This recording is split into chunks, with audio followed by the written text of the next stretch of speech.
Aleluia. Jesus, nós te agradecemos por teu sacrifício na cruz, Pai, por tua entrega em nosso favor naquele lugar, Pai. Obrigado por teu amor e por tua graça. Hoje nós estamos aqui, Pai, para celebrar esse momento de comunhão, Pai, de relembrar, Pai, da tua entrega, da tua cruz, Pai, do teu sangue vertido naquela cruz, do teu corpo padecendo por nós, Pai. Que possamos estar conectados contigo, Pai, ligados no céu, Pai, para que o Senhor venha falar aos nossos corações nessa noite, Pai. Nós estamos, Pai, sendo movidos nessa série de cenáculo, Pai, e nós cremos que tem grandes coisas para o Senhor fazer em nosso meio, Pai. Que possamos estar com o coração atento, Pai, o coração atento e ligado no Senhor, Pai, para que nós possamos, Pai, de fato viver cenáculo, Pai, nesses dias, Pai, viver Pentecostes nesses dias, Pai. É o que eu te peço, Pai, prepara esse ambiente, prepara os corações nessa noite, Pai, para que possamos sair daqui tocados pela Tua Palavra, Pai. É o que eu te peço em nome de Jesus, amém. Pode se assentar.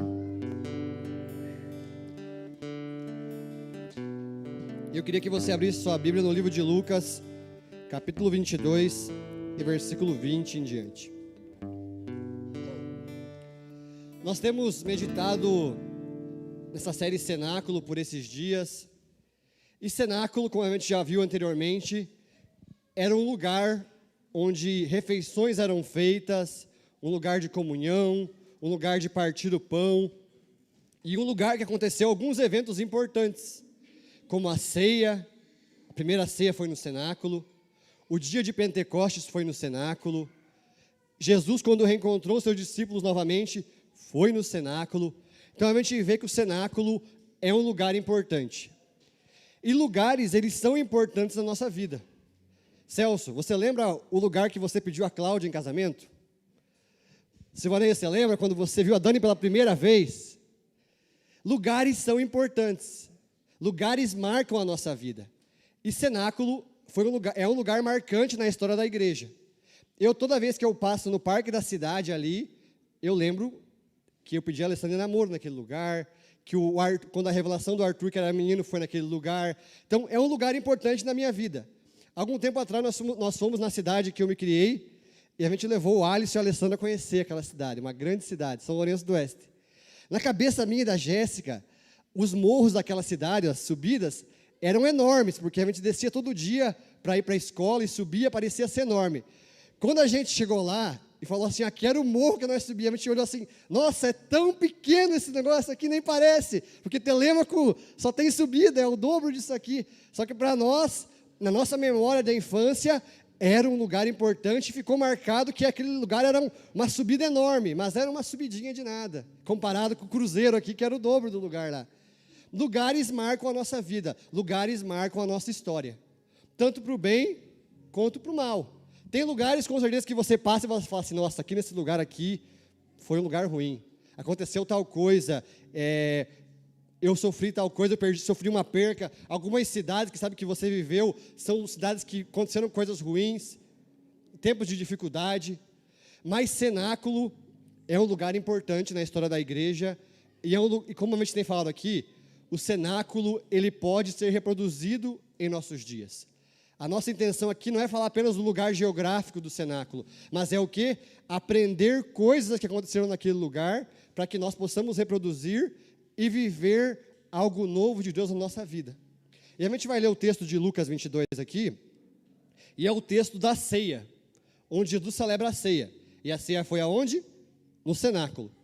E o título da mensagem dessa noite é Cenáculo, onde corações são revelados. A gente pode ver 3 tipos de corações sendo revelados no cenáculo. E eu quero refletir com você nessa noite. Deus, Ele quer nos revelar algumas coisas na nossa vida. Coisas que ninguém vê, coisas que somente Ele vê, coisas que no cenáculo são reveladas. Cenáculo é esse lugar de partir o pão, de comunhão, mas é esse lugar também de revelação, onde os corações foram revelados. O coração de Judas, o coração dos discípulos e o coração de Pedro. E a gente vai ver como esses corações se manifestaram. O Espírito Santo quer nos levar ao cenáculo para que nós venhamos a olhar o nosso coração, olhar dentro de nós, para que a gente possa ver se algum desses corações não está presente no nosso coração, se alguma dessas intenções não está no nosso coração. Você está disposto a subir o cenáculo para que Deus possa expor o seu coração? Você está disposto para que Ele revele o que está no seu coração? Os discípulos naquele dia subiram ao cenáculo e eles não sabiam o que aconteceria naquele lugar. Eles esperavam uma festa de Páscoa, como eles estavam acostumados, mas Jesus faz algumas coisas naquele lugar que marcam a vida deles por completo. Marca a vida dos discípulos. E Deus quer fazer conosco nessa noite, é a mesma coisa. Ele quer revelar os nossos corações. Jesus quer falar aos nossos corações e revelar o que está escondido para que nós venhamos ser transformados de fato. Lucas 22 e versículo 20 diz assim: Depois da ceia, Jesus tomou o cálice de vinho e disse: Este é o cálice da nova aliança, confirmada com o meu sangue, que é derramado como sacrifício de vocês. Sacrifício por vocês. Mas aqui, partilhando na mesa conosco, está o homem que vai me trair. Pois foi determinado que o Filho do Homem deve morrer. Mas que aflição espera para o que o trai? Os discípulos perguntavam uns aos outros, qual deles faria uma coisa dessas? Depois de começarem a discutir entre si, qual deles era o mais importante, Jesus lhes disse: Neste mundo, os reis e os grandes homens exercem poder sobre o povo, e, no entanto, são chamados de benfeitores. Entre vocês será diferente, que o maior entre vocês ocupe a posição inferior, e o líder seja servo. Quem é mais importante, o que está à mesa ou o que serve? Não é aquele que está à mesa, mas não aqui, pois eu estou entre vocês como quem serve. Versículo 31. Então o Senhor disse: Simão, Simão, Satanás pediu para peneirar cada um de vocês como trigo. Contudo, supliquei em oração por você, Simão, para que a sua fé não vacile.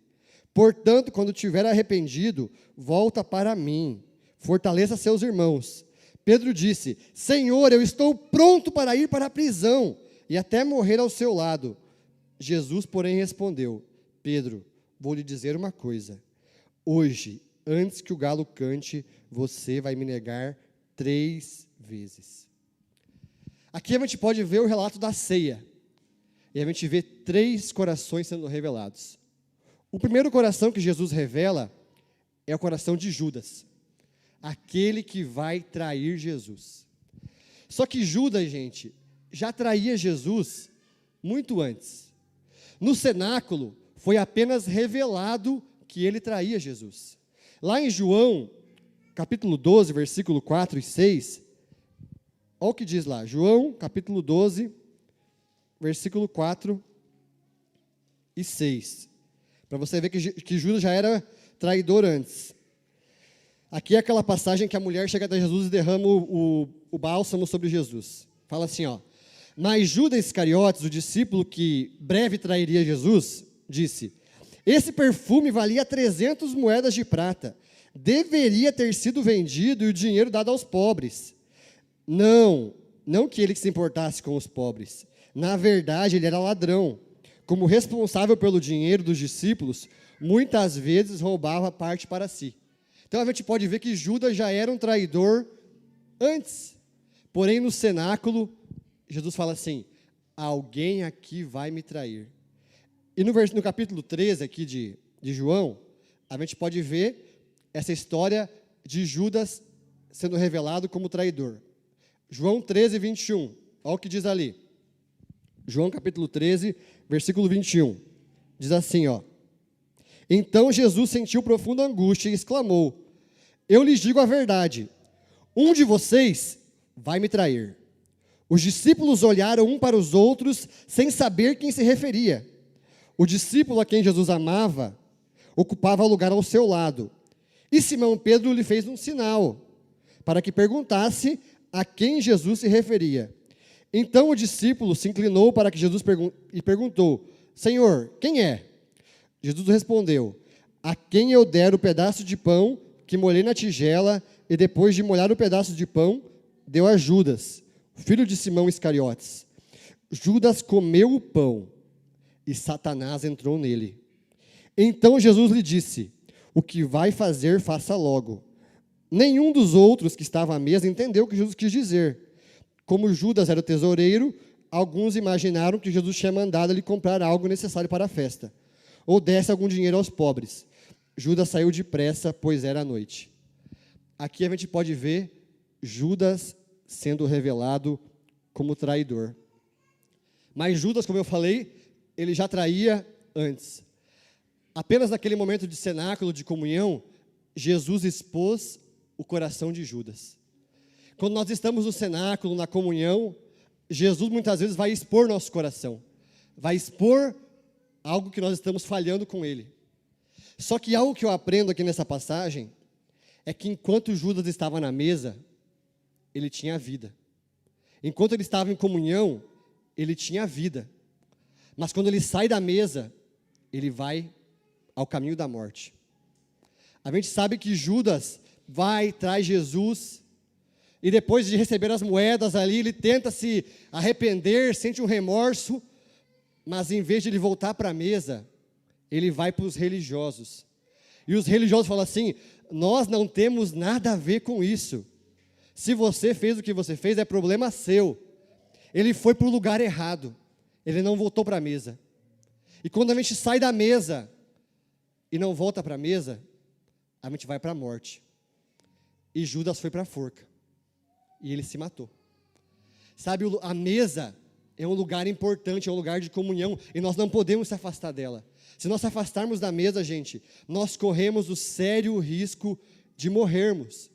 Às vezes não fisicamente, mas espiritualmente. A comunhão nos traz vida. O cenáculo é o lugar de comunhão, é o lugar de mesa, e nós precisamos estar ali, sempre voltando à mesa. Por mais que nós venhamos a fracassar, nós precisamos voltar para a mesa. Judas falhou, Pedro falhou, Pedro também negou Jesus, mas a diferença foi que Pedro permaneceu na mesa, e Judas não. Pedro, ao terceiro dia, estava no cenáculo, e quando Jesus voltou lá, Jesus apareceu para Pedro no cenáculo, mas Judas não esperou. Judas foi para a religião, e ele acabou encontrando o quê? Morte. Pedro falhou, Pedro fracassou. Quem sabe você falhe, você fracasse, você erre, mas volte para a mesa. Não saia da mesa, não se afaste da mesa, porque na mesa, ao terceiro dia, você vai ver o Cristo ressurreto. Você vai encontrar graça, você vai encontrar perdão. Pedro pecou e chorou amargamente também, a gente vai ver logo na frente aqui. Porém, Pedro voltou para a mesa, Pedro voltou para a comunhão. E ao terceiro dia no cenáculo, ele encontra quem? Jesus Cristo ressuscitado. E Jesus, ele enxergava Pedro ao terceiro dia. E ele sabia que Pedro ia voltar para a mesa. Mas Judas acabou não fazendo isso. E o que aconteceu? Ele se afastou e foi para a morte. Por mais difícil que seja, permaneça no cenáculo. Volte ao cenáculo. Cenáculo é lugar de comunhão. Sabe, será que nós temos escondido algo de Jesus na nossa vida? E às vezes Jesus vai trazer à tona isso, vai expor nosso coração, assim como ele expôs o coração de Judas. Mas será que nós estamos dispostos a aguentar essa pancada? Judas não aguentou. Judas foi exposto, traiu Jesus e acabou vacilando. Eu não sei se você sabe, mas o diamante e o carvão são feitos do mesmo elemento, do carbono. E o diamante, a diferença do carvão e do diamante é o quê? É que o diamante sofre uma pressão enorme para poder se tornar o diamante. O diamante é a coisa mais dura que existe na Terra. É a coisa mais resistente que existe. E ele sofre um processo de pressão enorme da terra em cima dele, de milhões de camadas de terra e elementos, e ele se torna o diamante. Pedro se tornou um diamante que foi a brilhar. Ele aguentou a pressão, e Judas não. Judas esfarelou, como carvão. O carvão também é de carbono, mas o carvão se esfarela, e o diamante resiste. Pedro resistiu à pressão, Judas não. Será que nós estamos dispostos a aguentar essa pressão? Aguentar as pancadas que vai vir no cenáculo? Sabe, o diamante ele brilha intensamente. Deus quer que o nosso brilho se reflita na sociedade.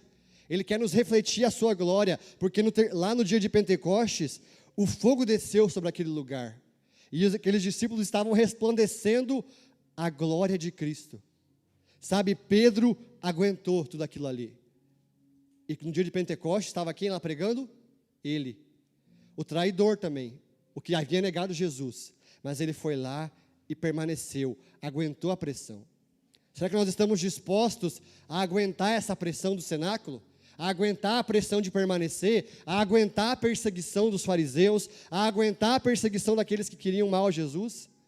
Sabe, Pedro resistiu e ele foi recompensado naquele dia. No versículo 24 do capítulo que a gente leu, a gente pode ver que os discípulos estão discutindo qual deles era o maior, qual deles era o mais importante. E sabe, a gente vê ali o coração dos discípulos sendo revelado. Os discípulos estavam com Jesus fazia 3 anos, mas eles estavam preocupados com o quê? Com o status. Quem era o mais importante? Qual era o mais importante entre eles? Qual deveria ocupar a direita de Cristo quando ele viesse com o seu reino? A preocupação dos discípulos era com o status. Mas Jesus, gente, ele nos ensina que nós não viemos para ser servidos, mas que nós viemos para servir. E a gente pode ver o relato de João, Jesus fazendo algo que os discípulos não esperavam. Os discípulos estavam discutindo quem era o mais importante, quem deveria ocupar o lugar de importância ali, porém o cenáculo não é lugar para isso. O cenáculo é lugar de comunhão. Eles tinham participado da ceia e se preocupavam com o status. Mas sabe, Jesus Cristo não tem posição para ninguém. Jesus Cristo sabe o que ele tem para você? Ele tem cruz. Ele fala assim, aquele que quiser vir após mim, negue-se a si mesmo. Tome a sua cruz e siga-me. Se você quer um status, uma posição, o cenáculo não é lugar para você. Os discípulos se preocupavam com posição, com status. E Jesus se preocupava com o quê? Com o serviço. Enquanto eles discutiam quem era o mais importante, Jesus tira sua capa, pega uma toalha, uma bacia com água e faz o quê? Lava o pé deles. Faz o serviço do servo mais inferior. O lavar os pés, na cultura antiga, era serviço para aquele escravo mais baixo. Porque as pessoas andavam o dia inteiro com seus pés sujos e pegar uma bacia com água e lavar os pés era serviço do servo menor. E Jesus faz o quê? Pega a bacia com água e começa a lavar os pés dos discípulos. Como um ato de humildade, como um ato de humilhação. Ele fala assim, ó, vocês estão aí discutindo quem deve ser o mais importante. Eu falo para vocês, aquele que quiser ser maior, sirva a todos. Assim como eu estou fazendo com vocês aqui, façam com os outros. Sabe, Jesus foi lá e começou a lavar os pés deles. E Pedro era impulsivo. Ele fala assim, Jesus, não, pode parar, de onde já se viu você lavar meu pé? Não pode isso, eu que devo fazer isso para o Senhor. Jesus fala assim, ó, se você não deixar eu lavar teu pé, você não tem parte comigo. E Pedro fala assim, então lava o corpo inteiro, me lava por inteiro. Jesus fala assim, não é bem assim também, Pedro, vai com calma. Jesus vai lá, lava os pés dos discípulos, como um ato de humildade. E sabe, o reino de Deus, gente, não é um reino de disputa, não é um reino de status, mas é um reino de serviço. O reino de Deus é o reino onde reis e sacerdotes se tornam servos, onde o Filho de Deus se fez servo. Esse é o reino de Deus. Jesus, sendo Deus, se fez homem, se fez carne e serviu a todos. E Ele nos deixa essa lição de servir aos outros. Sabe, no cenáculo, o coração dos discípulos foi revelado. Eles buscavam por status, por posição no reino. Sabe, mas algo que eu aprendo com isso é que no reino de Deus não há espaço para estrelas. Sabe por quê? Porque Jesus é o sol da justiça. E enquanto o sol brilha, a estrela não aparece. Você já viu estrela de dia? Não tem. Jesus é o sol da justiça. E enquanto ele estiver brilhando, não há espaço para posição, não há espaço para estrelismo. Sabe, nós não temos que brilhar. Quem tem que brilhar é o brilho de Jesus em nós. É o sol da justiça em nós. Nós precisamos o quê? Refletir a glória de Deus, refletir a glória de Cristo. Sabe, é isso que nós temos que fazer. Sabe, cenáculo nos transforma para o serviço e não para o status.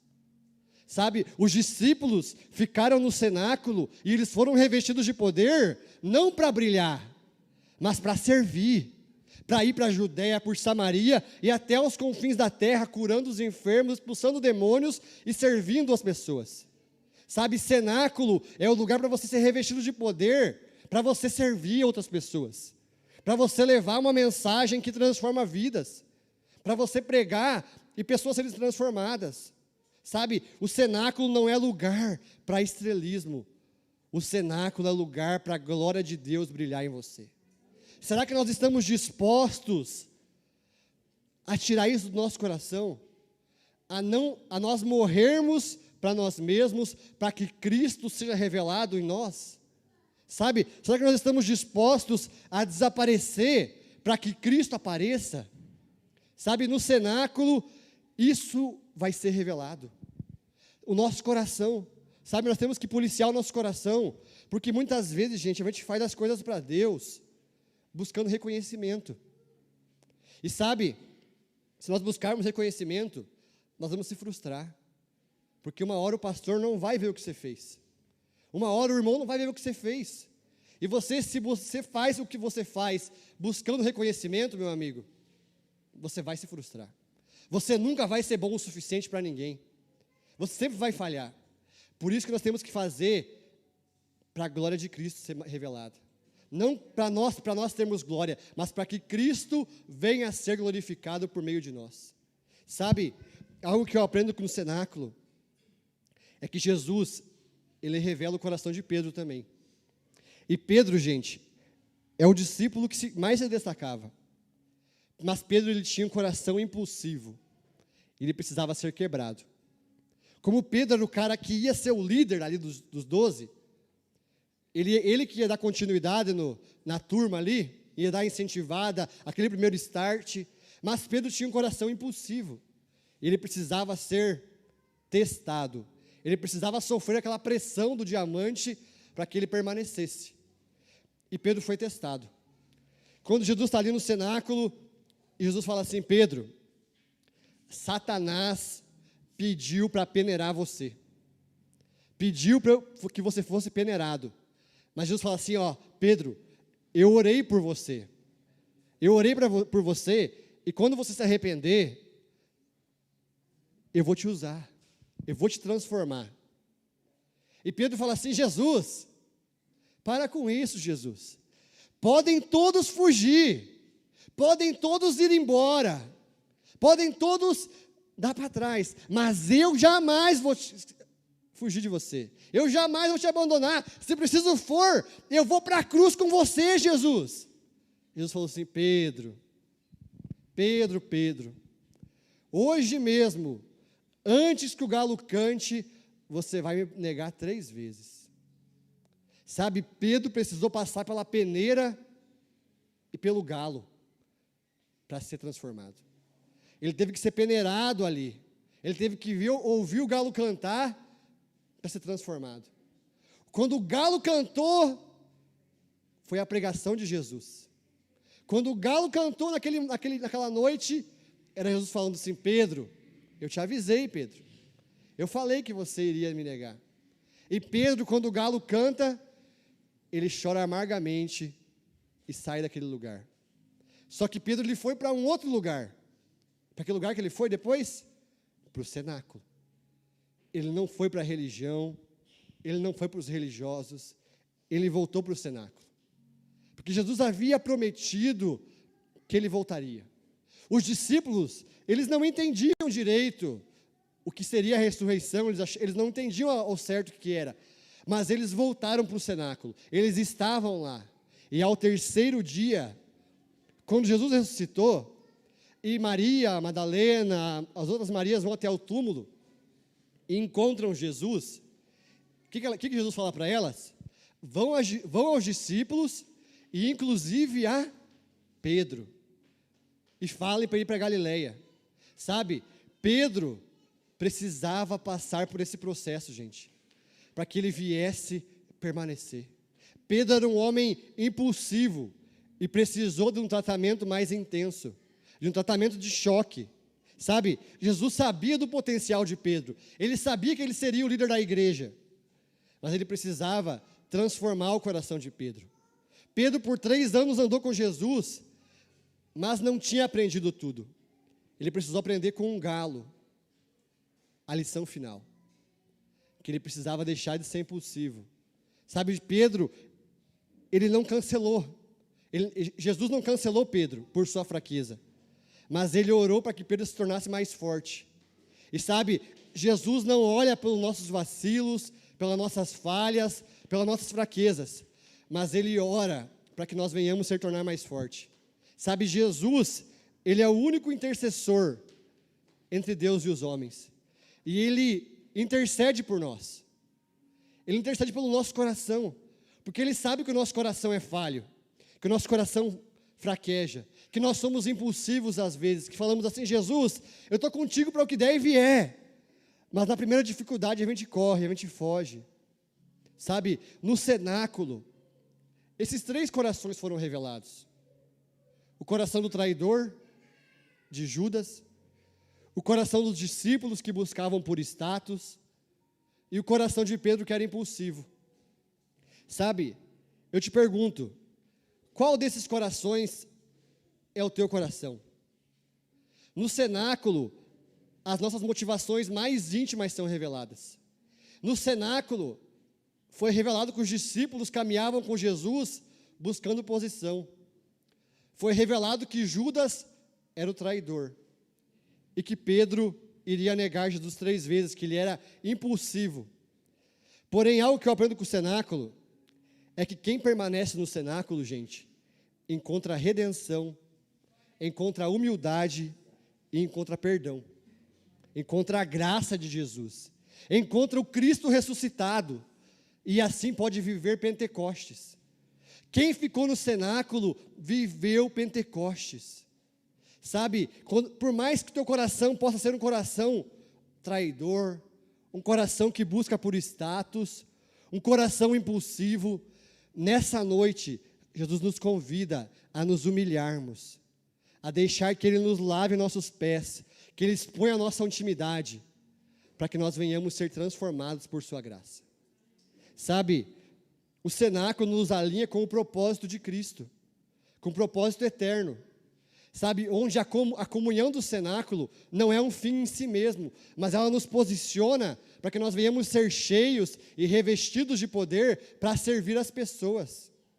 Sabe, depois de partir o pão, o cenáculo se tornou um lugar de confronto, mas também se tornou um lugar onde o Espírito Santo foi derramado. Será que nós estamos dispostos e disponíveis a permanecer nesse lugar? Sabe, a comunhão do cenáculo, ela vai nos preparar para o envio. Ela vai nos enviar para a obra de Cristo. Quem permaneceu no cenáculo foi enviado, porque Jesus chegou até eles e falou assim, ó: portanto, ide, fazei discípulos de todas as nações, batizando em nome do Pai, do Filho e do Espírito Santo. E ele fala assim: permaneçam em Jerusalém, permaneçam no cenáculo, até que do alto vocês serão revestidos de poder. Sabe, o cenáculo é lugar de comunhão, é lugar de intimidade. Mas o cenáculo não é apenas um lugar onde apenas o vinho e o pão são repartidos, mas é o lugar onde o fogo entra no nosso coração, onde o fogo do Espírito Santo vem sobre o nosso coração. Você está disposto a permanecer nesse lugar e não sair dele, a passar pelo processo? Pedro e os discípulos ficaram ali, estavam dispostos e passaram pelo processo. Sabe, Deus tem coisas maiores para mim e para a sua vida, mas para isso, gente, é preciso de uma coisa: perseverança, permanecer, humildade. Sabe, hoje o Espírito Santo nos chama para ir para o cenáculo, não no cenáculo literal, mas a gente gerar esse ambiente de cenáculo, para que nós venhamos deixar nossas máscaras caírem, para que o Espírito Santo possa vir sobre nós. Sabe, o cenáculo é esse lugar. E eu quero te perguntar nessa noite, como que está a sua comunhão com Deus? Como está a sua comunhão com os seus irmãos? Porque o cenáculo é lugar de comunhão com Deus, o partir do pão ali, que era comunhão com Jesus, o Deus encarnado, mas era um lugar de comunhão com os discípulos. Como está a sua comunhão com os seus irmãos? Será que nessa noite você não precisa, quem sabe, lavar o pé do seu irmão? Eu não digo literalmente, mas espiritualmente.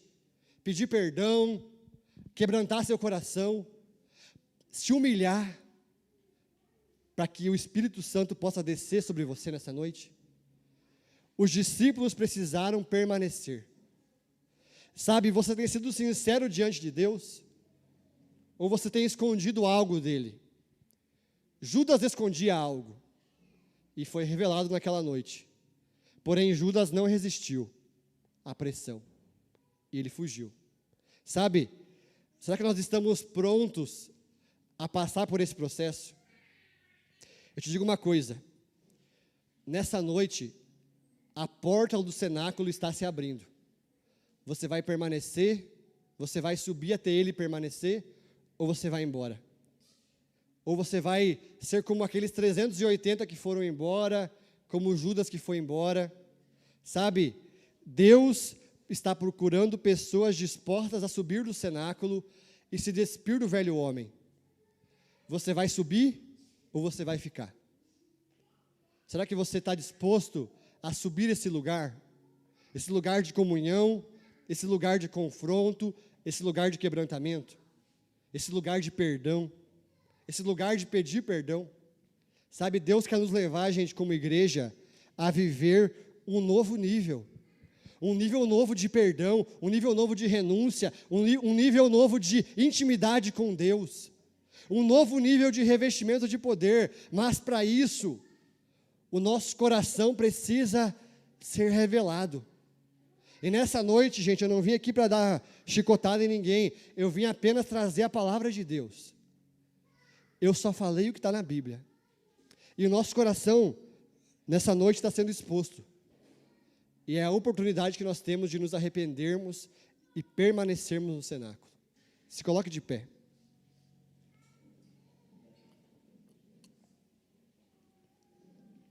Sabe,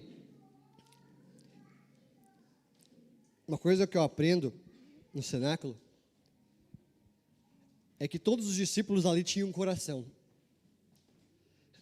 Cada um pensava uma coisa diferente dos outros, cada um tinha a sua opinião, cada um tinha o seu posicionamento, mas quem permaneceu, gente, deixou de ter o seu coração e teve o coração de Jesus naquele dia. Quando desce o Pentecostes, o coração deles é transformado a um coração semelhante ao de Cristo. Deixa de ser um coração se preocupando por status, por posição, e passa a ser um coração de servo. Sabe, eu espero que nós venhamos entrar nesse ambiente, entrar nesse cenáculo, para que Jesus venha transformar o nosso coração. Sabe, o nosso coração precisa ser transformado. Nós, como igreja, precisamos ter um coração de servos, um coração que está disposto a servir. Sabe, o Pentecostes vai vir, o derramar de Deus vai vir, mas só vai vir sobre aqueles que permanecerem. Que nós não venhamos fugir, que nós não venhamos fugir do processo, mas que nós venhamos permanecer nesse processo, para que Deus venha e derrame sobre nós o seu poder. Vamos orar? Deus, obrigado pela Tua palavra, Pai. Obrigado porque o Senhor é bom, que a Tua graça, Pai, é misericordiosa, Pai. O Senhor sempre está disposto a nos perdoar, a nos levar a esse lugar, Pai, de quebrantamento, de humilhação, mas é um lugar de graça também, Pai. O cenáculo é esse lugar de graça, Pai. Eu sei que nós, como igreja, Pai, temos muito a melhorar, Pai. Eu sei que há coisas no nosso coração que precisam ser mudadas, Deus. Nós não queremos, Pai, viver por aparência. mas nós queremos viver com a Tua presença manifesta em nós, Pai. Nos ajude, Pai, a ter o coração transformado, Pai. Nós não queremos ser como Judas, Pai, que fugiu, Pai. Judas só não foi perdoado porque não voltou para o cenáculo, Pai. Ele foi para os religiosos, Pai. Mas nessa noite, Pai, nós estamos aqui, Pai. Nós estamos no cenáculo, Pai. Nós estamos no lugar de comunhão. Nessa noite nós vamos viver a comunhão aqui, Pai. Nós vamos partir o pão, vamos tomar o cálice, Pai. E nós vamos ter a oportunidade de nos redimir com o nosso irmão, de se redimir contigo, Jesus. Nós não queremos fugir da pressão, nós não queremos fugir da raia, Pai. Nós queremos permanecer, Pai. Nós queremos permanecer nesse lugar, Pai. Permanecer nesse lugar de confronto, Pai. Mas nesse lugar também, Pai, é um lugar de derramar do Teu poder, Pai. Nós queremos viver algo novo em Ti, Pai. Nós queremos viver algo novo no cenáculo, Pai. Nos leva, Pai, a esse lugar de quebrantamento, Deus. O que eu te peço, Pai, nessa noite, em nome de Jesus, Pai. Defeitos e falhas não vou esconder. Um amigo